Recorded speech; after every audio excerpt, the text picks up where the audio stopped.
All right, guys, welcome to another episode of the Protestant Libertarian Podcast.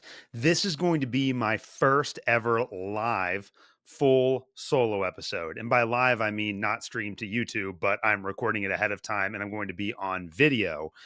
When I do solo episodes like the one that I did last week on NT Wright, I did release a little bumper trailer or whatever for that on YouTube because we're going to have some video content out there. But I try to cut and edit a lot of the work that I do because I want to make sure that it is very polished and that I'm doing a very good job of communicating the ideas that I'm trying to get across to my audience. And with an episode like last week where there are audio clips, I honestly have no idea how to use software like this and display them while I'm talking. So this year, one of my goals is to learn how to use StreamYard a little bit better because LCI wants us to be doing more video content. But the story behind the episode today, which is going to be more of a freewheeling episode, which is why I figured I might as well try doing a long form episode on video, is that I had an interview fall through for good reasons, very good reasons.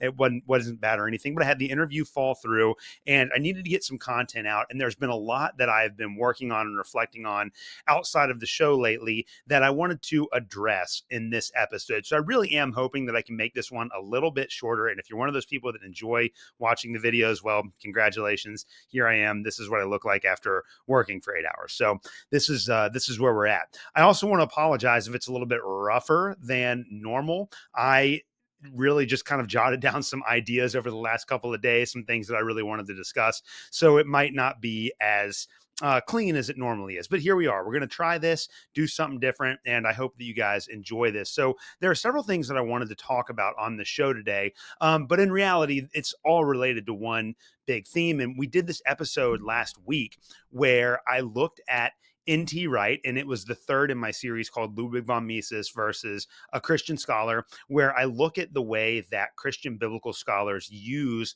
language about economics and just demonstrate that when you actually have comprehensive definitions of very important economic terms, you can see that there are some major problems in these New Testament scholars' interpretations of the text and then in the conclusions that they draw from them. And I want to be as specific as possible about the language that we use to describe politics and economics in the New Testament, because obviously I believe that the Bible is authoritative. And I believe that we have a responsibility as Christians to say things about scripture that are consistent with what it actually teaches, instead of the danger which we all face of just importing all of our own ideas into these ancient texts and seeing nothing but a reflection of ourselves. And one of the things that, as I've discussed on the show before, that really pushed me into libertarianism is that when I was in college in the late 2000s, this was when the kind of anti-imperial reading of the New Testament was becoming very popular. So there were scholars that were releasing a lot of literature on Jesus and empire and on Paul and empire. And I was listening to a lot of podcasts and reading a lot of books at this time. Back then, it wasn't even podcasts. Back then, it was iTunes U. And I had an iPod and I had to get online when I had Wi-Fi and download episodes individually. It was very, very wild times back then. A lot different and more difficult to find information than it was today. But I did a lot of reflecting on that. And it was obvious to me because in my biblical studies training, we had been taught to try to put our modern biases to the side when we're interpreting the New Testament.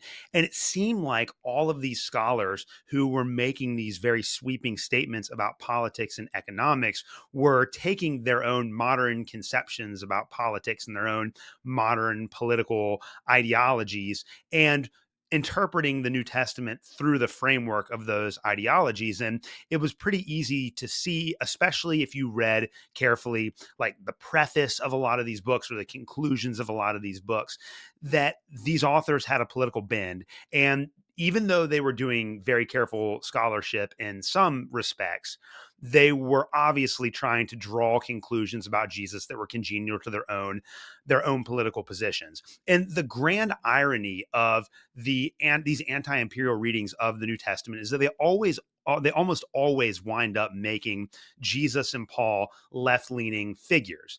And there's another great irony that comes along with that. Many of these scholars that have produced leftist readings of the New Testament are very critical when American conservative evangelicals read their own conservative cultural and political biases back into the text. But then they do the exact same thing on the left. And as I got older and started studying economics and thinking about what these economics terms actually mean, I realized that some of the most fundamental language, like the word capitalism and the word socialism, were being used in ways that were just wildly inconsistent and that had no stable or concrete definition. And it's very easy, especially in left wing biblical scholarship, to see how the word capitalism literally just means some sort of political policy that I don't like. Now, of course, there's the idea that's always lurking in the background of all modern scholarship. And I did an episode sorry, on a Friedrich Hayek's book, The Counter-Revolution of Science, about a year and a half ago, where Friedrich Hayek outlines how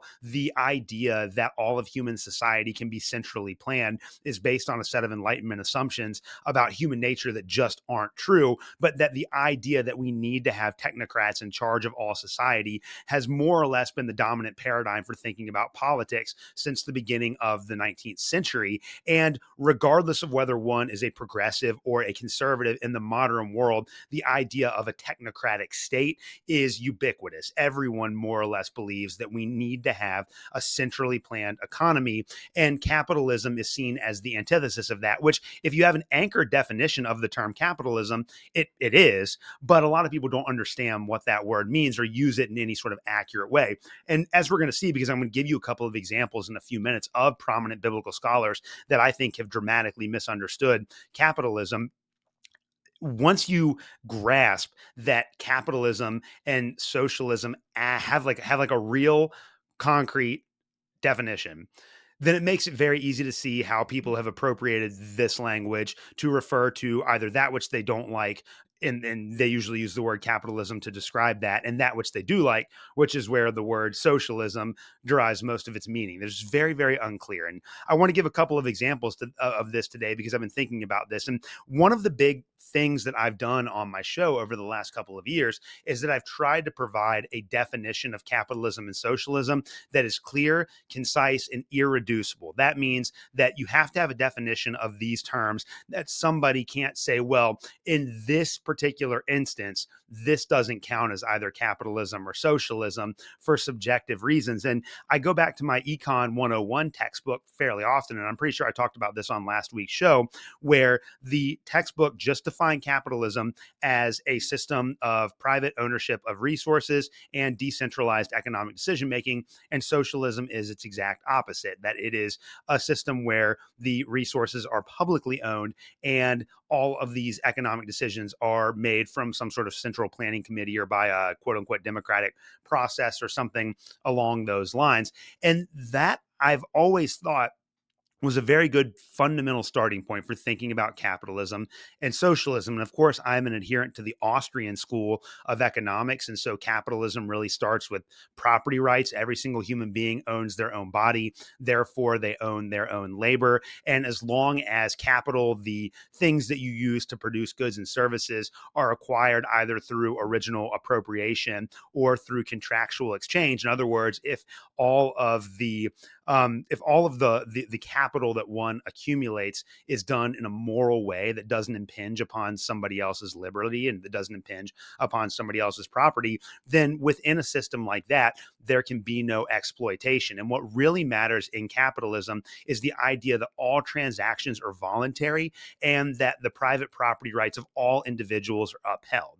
That is like the fundamental definition of capitalism within the Austrian school, that capital, the factors of production, are privately controlled, but they're controlled in a way that respects the property rights of other people. And these economic decisions are made by the capitalists. They're made by the people that actually own the capital instead of by some central planning committee. And one of the problems with socialism always will be is that you can say, as Marx does, that in the communist utopia, there will be no ownerships of goods. But in the real world, the people that make the decisions about how resources are utilized, about which factors of production to invest in, and about what goods and services to produce are the people that own the capital, right? These are the people that own the resources and control the economy. And you can't get away from that in socialism. And one of the things that I really appreciate about the Austrian school of economics is how clearly they see both of these terms. You either have laissez-faire free market capitalism, which is a system in which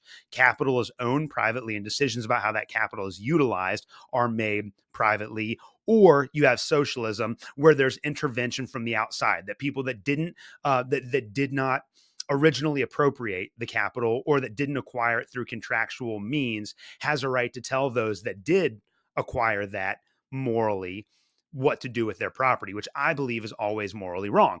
But when you start with those two definitions of capitalism instead of, socialism is basically government control, and that's a good thing because we need controls, and capitalism is uncontrolled, and we have to have some sort of control, so capitalism is automatically bad. Well, you're going to wind up with some pretty poor conclusions. You're going to come to some conclusions that just don't make a whole lot of sense. Whereas if you have an anchor definition, a very clear, consistent, irreducible definition, such as, capitalism is just the private ownership of capital and private decision making about that capital, and socialism is the opposite of that. It's when you don't have the ability to make decisions about the capital that you have rightfully and peacefully acquired. That helps us to reframe how we better understand these terms. And most biblical scholars have done a terrible job of trying to define what capitalism and socialism actually mean. And I think that some of this has to do with the fact that there are many academics, especially in the last 30 or 40 years, that have been steeped in critical theory, which purports to have its roots in Marxism, but actually deviates from some very important fundamental Marxist ideas. And I'm not the right person to talk to you about this. I had a really cool interview with the Marxist Noah Kratchvik a while ago, and I'll put links to that in the show notes. And Noah was explaining to me the difference between like orthodox Marxism and its derivations. And I just believe that there are a lot of these biblical scholars that have kind of like half digested some of these Marxist ideas through the lens of critical theory and then taken them and applied them to the text. And we've talked a lot on the show about Albert Schweitzer and Henry Cadbury, two New Testament scholars from the early 20th century who wrote these really incredible books where they kind of explored the phenomenon of how New Testament scholars and writers about the historical Jesus always inevitably wind up making him in their own image. I mean, Henry Cadbury's book was titled The Peril of Modernizing Jesus, that we want Jesus to be a modern man because we want Jesus to be able to answer all of our modern questions. And honestly, even if it's implicit, who wouldn't want Jesus on their side? Or if you think that Jesus was a terrible person, then your interpretation of the Bible is going to make him out to be a bad person so that you can marginalize him. But either way, all like every intellectual living in the Western world, or everyone, I wouldn't consider myself an intellectual, but everyone that thinks about these ideas seriously that's living in the Western world, I think at some point has to come to the realization that Jesus is an important figure, that he had a massive impact on human history, and people tend to interpret Jesus in a way that makes him congenial to our own world and often makes Jesus out to be someone who would affirm all of our social and cultural and political biases. And so you have fundamentalist evangelicals who have constructed the MAGA Jesus, for example, and you have a lot of progressive or liberal Christians who make Jesus out to be some progressive, and then they often apply the term socialist to Jesus. And I just don't think that this works for a number of reasons. Now, I am of the opinion that Christians, once we have an anchored definition of capitalism and socialism, like the one I proposed in this show, we should be able to have good faith conversations about which ones we think, or about which of those two definitions we believe is most consistent with our theological values and most consistent with the reading of the Bible. And I've come to the conclusion that capitalism is far and away more consistent with the values that are embedded in the New Testament. I think we should be able to have good faith conversations about that. I also think that we have to realize that the writers of the New Testament are not trying to give us any sort of macroeconomic theory. The New Testament is not an economics handbook. And there is a lot of really great material in the New Testament because the New Testament is culturally embedded and it's embedded in the political and economic world of the first century. And so there are a ton of texts in the New Testament that deal with these social and political and economic realities. And we have to interpret these texts and we have to try to draw principles from these texts as Christians that we can apply to the modern world. So the idea that we would interpret the Bible looking for principles that we can then take to help us think about how we need to engage in our complex modern world is an absolutely worthwhile endeavor. But I think that if we believe that the Bible necessarily teaches in all of its facets, capitalism or socialism, then we're just reading our modern political context back into scripture. The reality is that socialism and capitalism are economic terms that have been used in a lot of conflicting and contradictory ways, but they're essentially developed in the wake of the Industrial Revolution and the Enlightenment. So these are terms that are designed to apply to modern economic and political arrangements. And in the ancient world, yes, they have an economy, obviously, and they have a politic. That's for sure. They have politics. That's for sure. But they didn't think about economics and politics in the same way that we did. And to assume that when we pull certain statements out of the Bible, that they will automatically, neatly fall into the category of capitalism or socialism is just creating from the start a historical mistake. The Bible's not really designed to give us that kind of information. Now, I do think that the Bible can give us principles that will help us think about how we work through our understanding of contemporary economics. And I do believe that when we take the Bible seriously, there is a lot to work with there. But we have to understand that we can't just go back to the text and assume that Jesus is picking one side or the other, because I don't think that he is, because I don't think that that's what his teaching was designed to do. The other point that I want to make about biblical scholarship, and then I want to look at one passage in the New Testament and then a couple of New Testament scholars that have dealt with this issue in, I think, a very uncritical way, is that I really, truly, like deeply and sincerely believe that we have to deal with these economic issues, and that we have to come up with constructive ways of talking about them. But we just make the mistake often, very often, of trying to get information out of the Bible that just doesn't it wasn't designed to give us. That's the point that I'm trying to make here, as simply as possible. And we just have to be very careful about the terminology that we use to understand these texts. And since people have been so careless um and so uncritical about applying modern economic terms to ancient texts that maybe aren't necessarily dealing with the economic worldview of modern Western thinkers, we've made a lot of mistakes in our interpretation. I think a really good example of this, and I'm pulling one out of the New Testament. This episode is probably going to be called Jesus and Capitalism, because I'm giving you my thoughts about the relationship between these two. But there's a really great text here that demonstrates what I'm trying to get at, and this is from Luke chapter 12. And this is what Jesus says. So this is from Luke chapter 12. And this is starting in verse, which ones am I looking at here? All right, Luke chapter 12. This is starting in verse 13 of chapter 12. He says, someone in the crowd said to Jesus, "Teacher, tell my brother to divide the family inheritance with me." But he said to him, "Man, who appointed me a judge or arbitrator over you?" Then he said to them, "Beware and be on your guard against every form of greed, for not even when one has an abundance does his life consist of his possessions." And he told them a parable, saying, the land of a rich man was very productive, and he began reasoning to himself, saying, "What shall I do, since I have no place to store my crops?" Then he said, "This is what I will do. I will tear down my barns and build my larger ones, and there I will store all my grain and my goods. And I will say to my soul, Soul, you have many goods laid up for many years to come. Take your ease, eat, drink, and be merry." But God said to him, "You fool, this very night your soul is required of you. And now who will own what you have prepared? So is the man who stores up treasures for himself and is not rich towards God." So Jesus is asked to arbitrate these two brothers over the inheritance. And immediately, immediately we're going to see that there's a historical problem here, because the question that should naturally follow from the opening verse of this passage is, well, why are these two brothers arguing over the inheritance? What did an inheritance look like in the context of first century Galilee or Judea?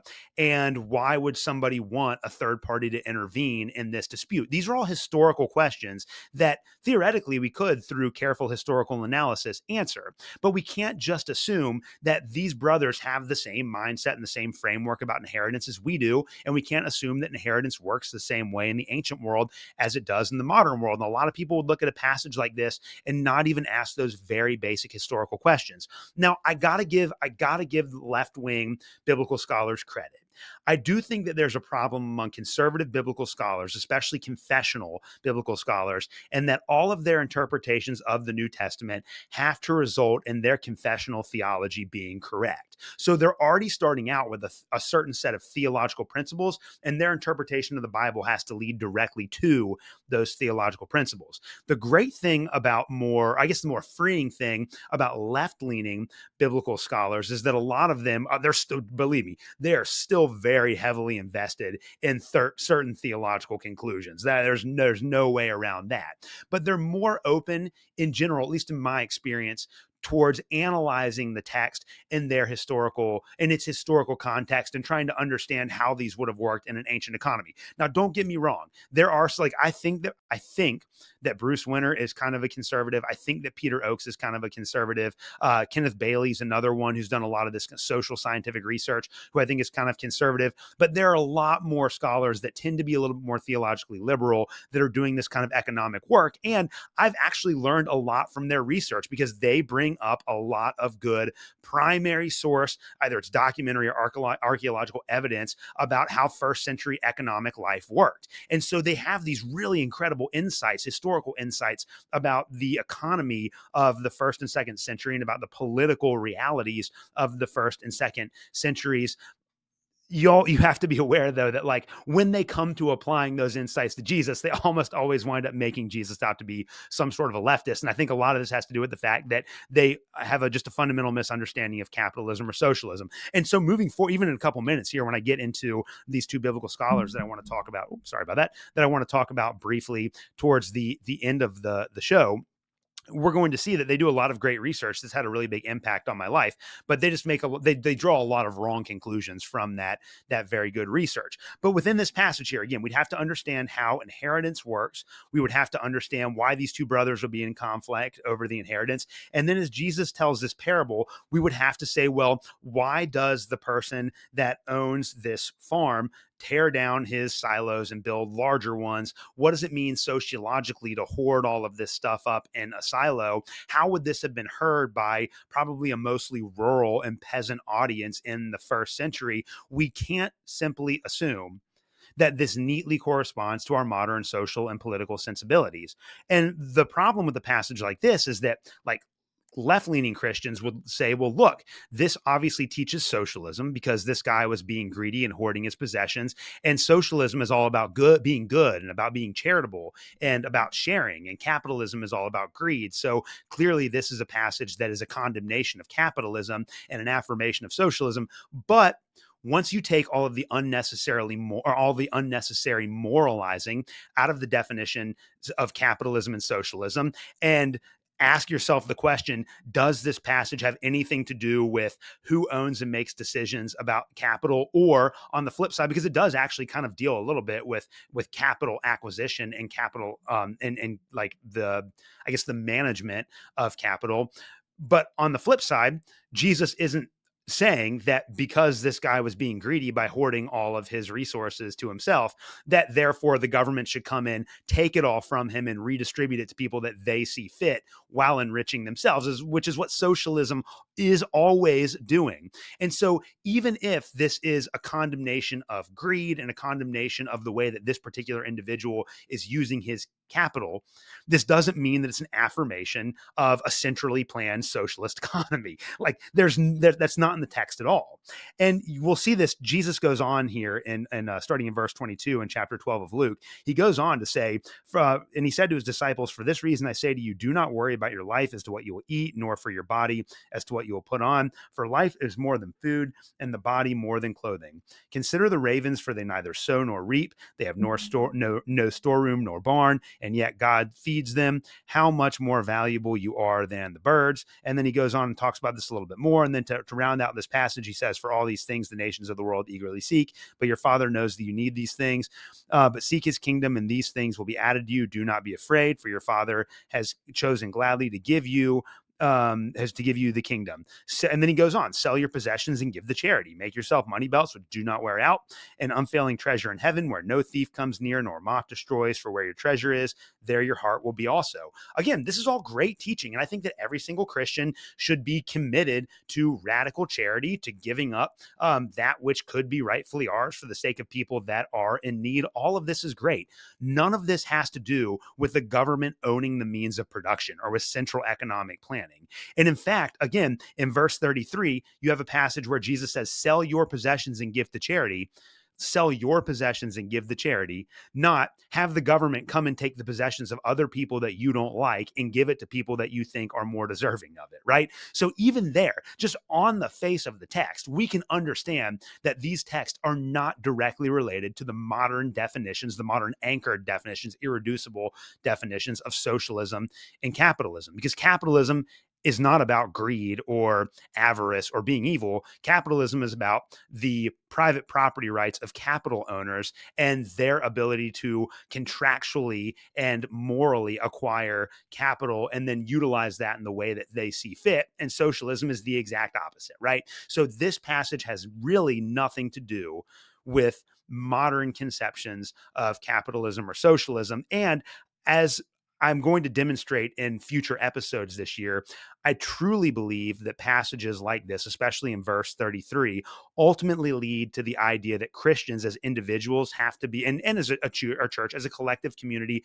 but then also as individuals, we have to be responsible with the resources that God has given us. And it's up to us to make the sacrifices on our own, not impose these sacrifices on other people using the power of the government, which is what socialism always does. So that's my concern. And I really wanted to make sure that I fleshed that out in this text. All right, so far we're doing good in my first full-length video episode. I'm gonna take a little break and have a drink of water here. I also apologize for the people that are listening to this exclusively on the RSS feed. My drink of water would be something that I would edit out of a solo episode, but here we are. That's okay. We're having a very good time here. So I wanted to give you that example because I wanted to actually have something tangible from the Bible that we could think through today.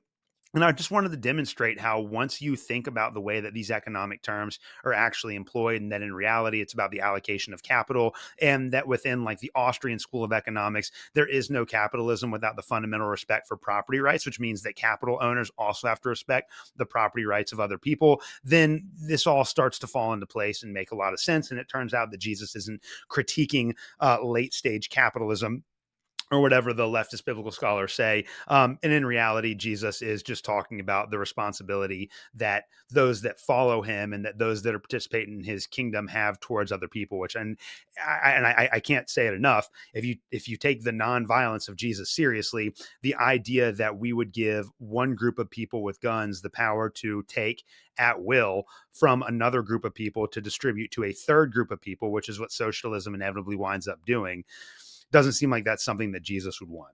Okay, so a couple of biblical scholars here that I would like to discuss today. Let me take a look at my notes real quick to make sure I address these in the right one. Okay, so the first book that I want to show you is a book called The Political Aims of Jesus by a scholar named Douglas Oakman. And this is a great example of what I was just talking about. He's obviously, as we're going to see in a minute, a leftist, but he does some really excellent historical analysis on how the economies worked in ancient Judea and Galilee. So these are peasant agrarian societies. And I mean, the majority of the scholarship in this book is phenomenal. But he has a section at the end of the book where he talks about some of the theological conclusions that he drew from his research. And I want to read just a very small passage. This is from page 136 in his book, which I never, when I'm doing these episodes, I never put bookmarks in these books beforehand. Oh, this one actually had the tab there. I almost never put bookmarks in here, so I'm always trying to flip through. So here we go. You guys get to watch me read on camera. This is fun. Okay. So here's what he says at the end, is he's trying to draw some conclusions about how we could apply his reading of Jesus to modern politics. He says, and this book was written in 2012, right? I think 2012 or 2013. So this is written at the height of the Obama administration, and the height of the war on terror. And here's what he says: in a politically grim time at the beginning of the 21st century, new nationalisms and ethnic wars have arisen to presage an inhumane political future. Religious legitimation of these conflicts has been proffered under the terms crusade and jihad, in place of meaningful commitment to international dialogue or international laws. There is an enormous black market in weapons and nationalistic weapons research that proceeds apace. Under the conditions of global capitalism, capital gravitates towards the hyper-rich, who now, at least in the United States, can buy elections and substantiate the claim that we seem to have a government of the wealthy, by the wealthy, and for the wealthy. Now, anyone who is operating with an Austrian definition of capitalism, an actual definition of capitalism based on capital acquisition through original appropriation or contractual exchange, which is how Hans Hermann Hoppe, I think, very helpfully defines this, will understand that if global capital is being accumulated by a small minority of super wealthy people that are also using the power of government to, I guess, defend their control or solidify or consolidate their control over capital, that's not actual capitalism. And this isn't one of those excuses like where people look at the Soviet Union and say, well, that wasn't real communism, or that wasn't real socialism. Capitalism, first and foremost, is about the rights of individual people to acquire capital morally and then dispense of that capital as they see fit. The moment that people that have acquired capital go looking to government assistance to help them conserve and consolidate and preserve that capital, they're not actually capitalists anymore. In fact, they're socialists because they want to centrally control the factors of production. That is literally what socialism is. And so this is a great example of Oakman attributing to capitalism what is actually a result of socialism. Now, again, Hans Hermann Hoppe has this really great article that I'm going to deal with on a subsequent episode called like Marxist and Austrian Class Analysis, where he talks about how people that are influenced by the Marxist tradition actually share a lot of the same concerns as us Austrians. And I think he's completely right. Like the idea that there is a super rich slate of extremely wealthy people sitting on top of the global economy is a correct observation. But it's not because these people respect the natural rights of the citizens of the world and want to allow people to accumulate capital on their own and make decisions about how that capital is utilized. It's because they want to control all the resources for their power and their prestige, which is exactly what happens under socialism. He's literally describing socialism in that passage, but because we have been trained to think of capitalism as being about greed and evil and avarice and all of these other things, we just automatically assume that when we see all of these resources being concentrated in the hands of a small number of people, that it's automatically capitalism's fault, when in reality these people are using the force of the law to violate the natural rights of literally millions of people. But that's all that the government is. I mean, I'm a Rothbardian as well, and Rothbard is right. The state is just simply the organization in society that has monopoly on physical force and that generates revenue through coercion, which is exactly more of what the socialists want. They want the government to be involved in the economy. They want the government to control and regulate capital. And for Peter Oakman, this is what's already happening. Like, he's describing the world that we're living in right now, and socialism ain't going to solve it, and capitalism isn't the problem. So there's that. I want to do a whole episode. I do the Ludwig von Mises versus Christian Scholar series. I kind of like the camera now. This is fun. I'm going to do a whole episode on this book, and then I'm going to do a whole episode on this book, or at least on Richard Horsley, because I think he does have a lot of great scholarship. I'm going to hold it up to the camera here in the lights. So this one's called Jesus and Empire.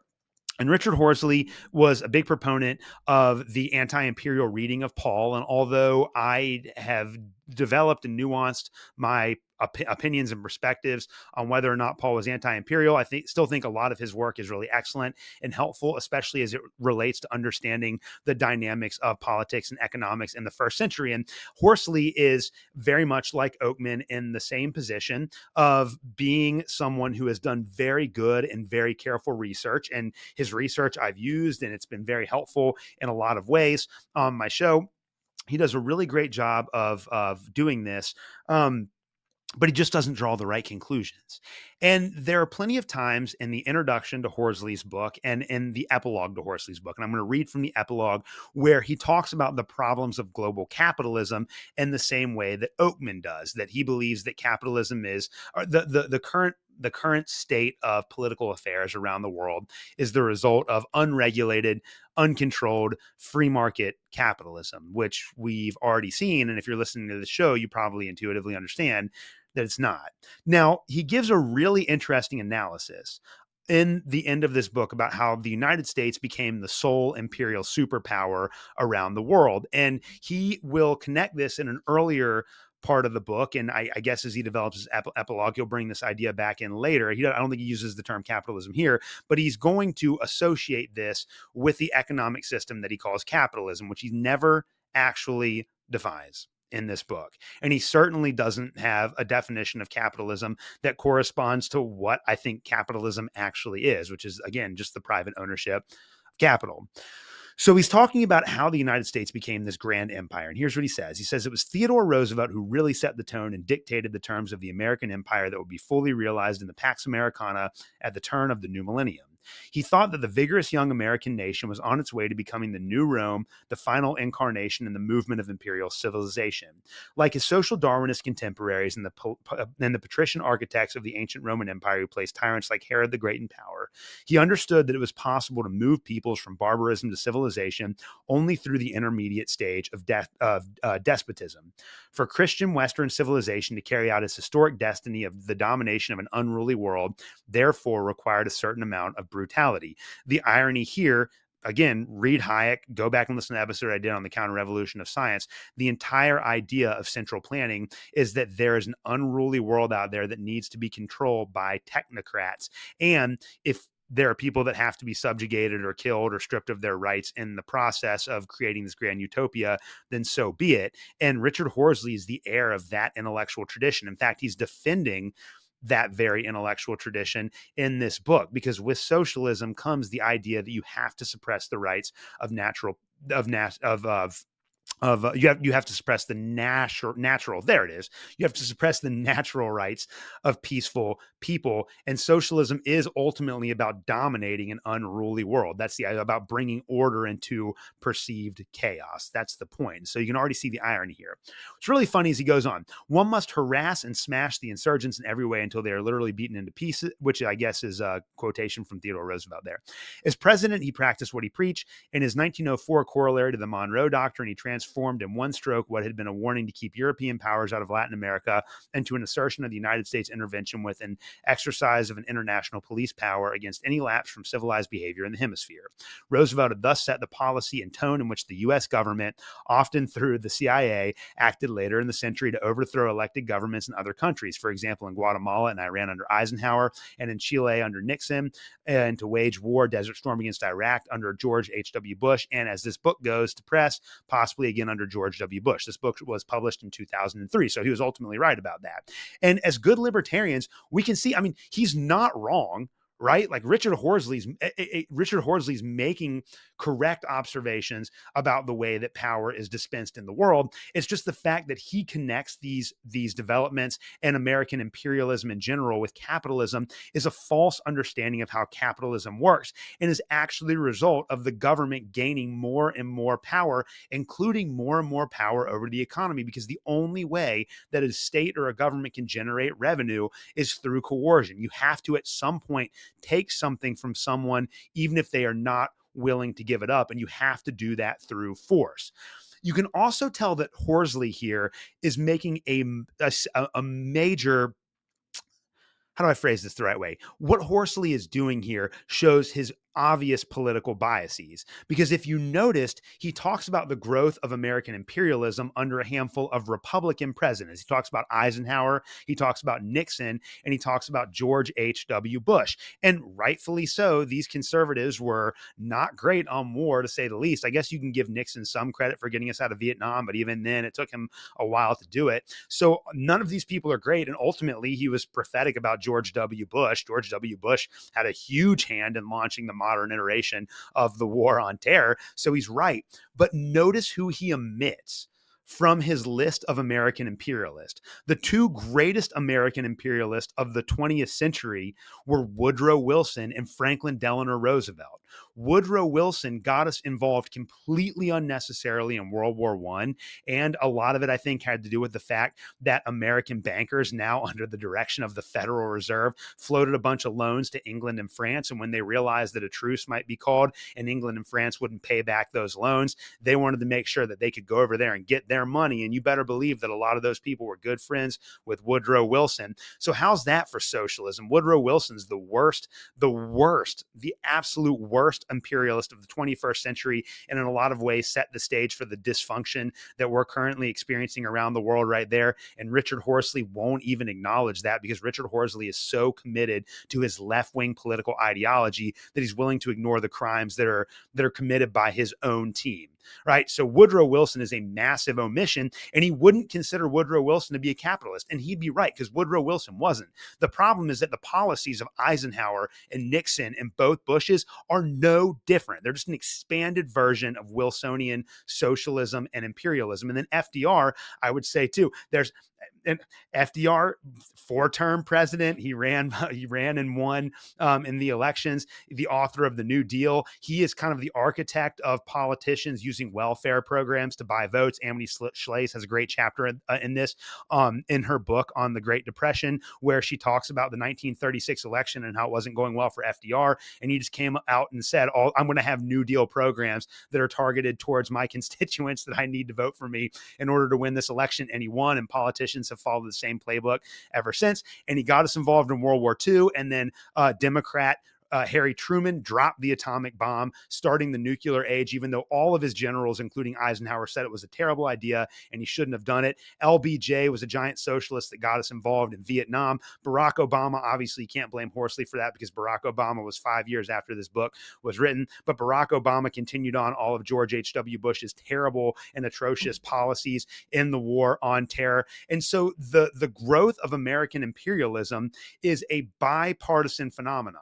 And the reason why it's a bipartisan phenomenon is that both major parties in the United States operate under a set of statist assumptions. They're all implicitly socialist, because they all believe that, at least to a certain degree, the government has to have a hand in controlling and regulating the economy. And in fact, if they don't, the government loses its only source of revenue. Right? Like, if the government is not involved, and I mean, because even then, taxation is a form of regulation.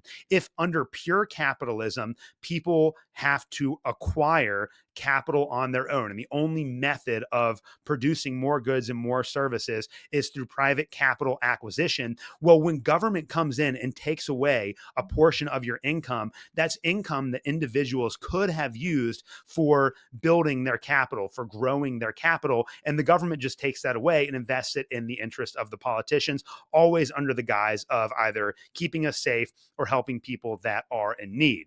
Now, it seems like all of these socialist programs and the welfare state and all of it have absolutely failed. We have a permanent underclass in the United States, and we've been at war for longer than I've been alive.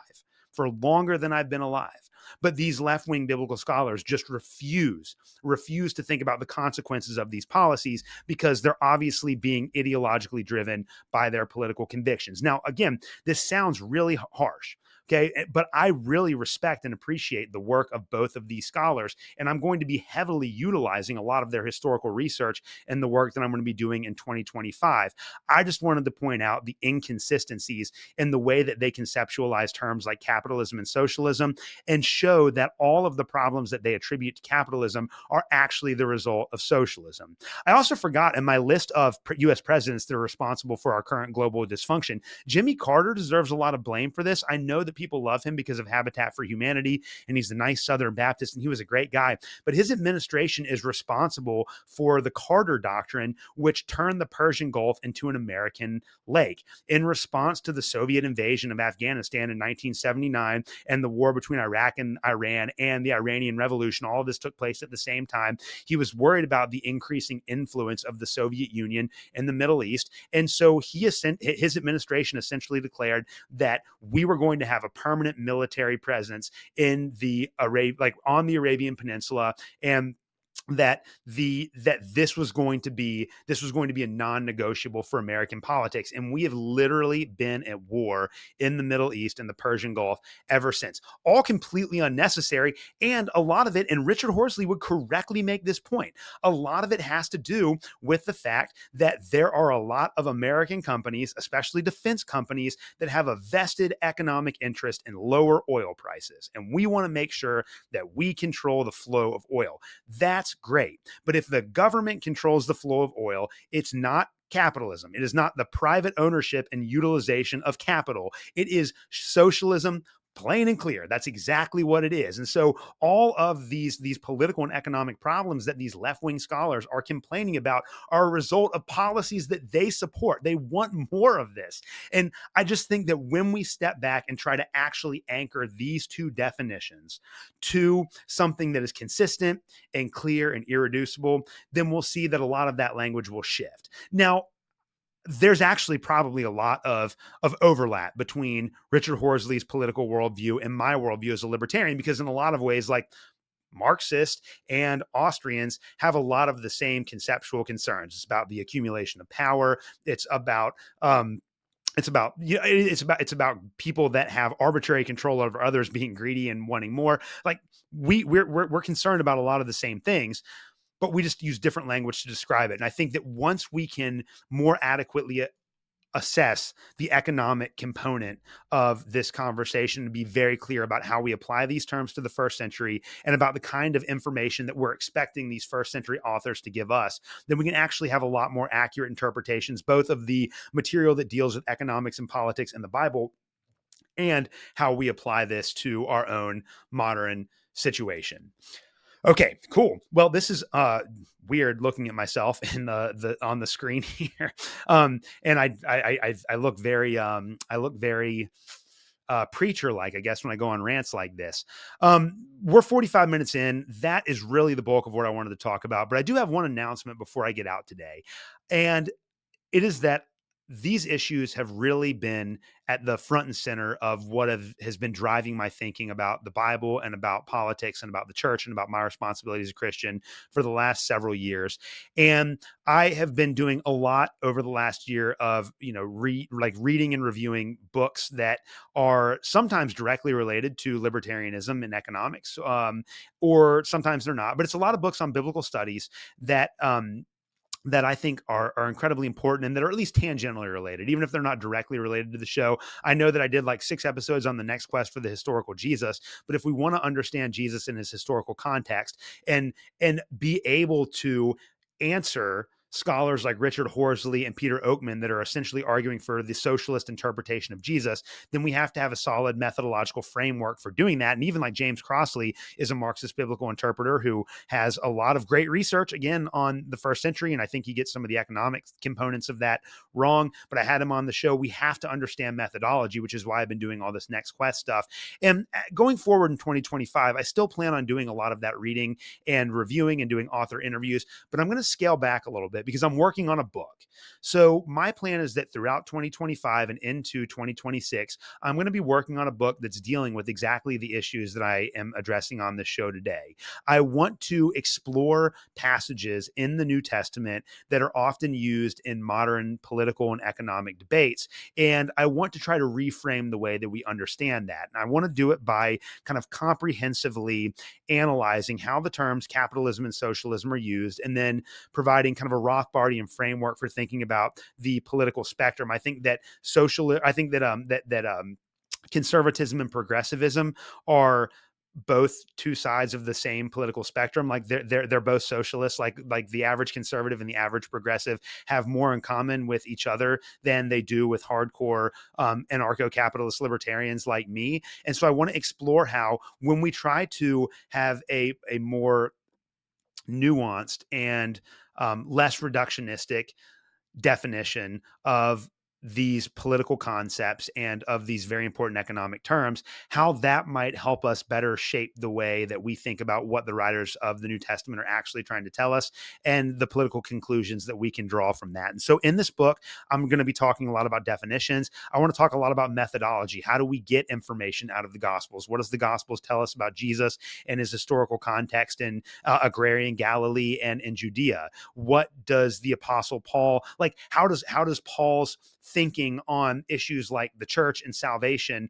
relate to his understanding of how Christians ought to be charitable? How does that relate to the Jesus tradition? There are a lot of methodological issues that are all tied up into these questions. And while I've met several biblical scholars that are libertarians or that are concerned and that have seen the same problems I've been articulating on my show today in biblical scholarship, there are none out there that have tried to write a book like this before, where you synthesize the Austrian tradition and these irreducible definitions of economic terms, and then try to see how this works within the framework of like technical biblical interpretation.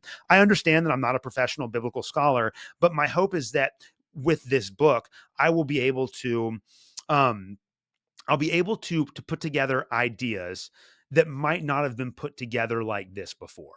And in doing so, maybe spur people who are more intelligent and more research. Like I would hope that I could give this book, when it's all said and done, to a scholar who actually knows what they're talking about, and they could run with it and develop some of these ideas. I want to push the conversation forward, because I feel like a lot of these conversations are stale, and there are, like, Gary North's a good example of like a Christian voice. LCI, we do a lot of good work on this, but I think that there's a nexus between the Austrian School of Economics and biblical scholarship that just hasn't been explored. And I'm not the right person to do that, but I feel compelled to. So my goal over the next year or so is to develop a manuscript, and hopefully by the spring of 2026, I'll have a book, and I'll shop around, and hopefully we can get it published and people can get out there and read it. And so one of the things and it's going to require a lot of research. So my hope is that over the next couple of years, over the next couple of months, really over the course of this year,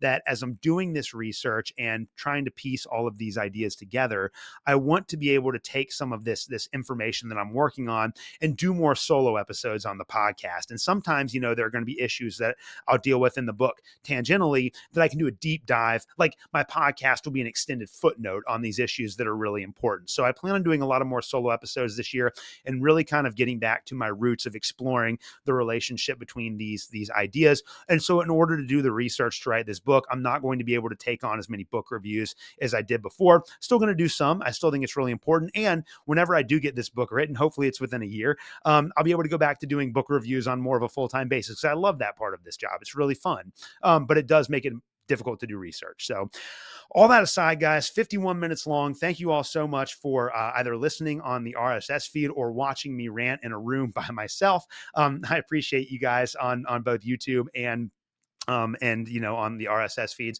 listening to the show. As always, thank you for what you guys do. I couldn't do any of this without you.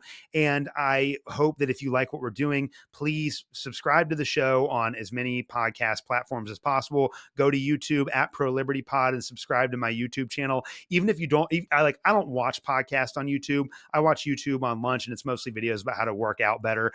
That's like kind of what I use YouTube for more than anything else. But even if you don't use YouTube, please get on there and support me so that you can boost me up in the algorithm. Follow me on Twitter at Pro Liberty Pod, and you can support us at the Libertarian Christian Institute, libertarianchristians.com. And then you can buy all of our merch, libertarianchristians.com/shop or /store. Either work, because of a mistake that I made on a live stream one time. So thank you guys for everything that you do. I really appreciate you guys listening to the show, and I will see you all next Tuesday.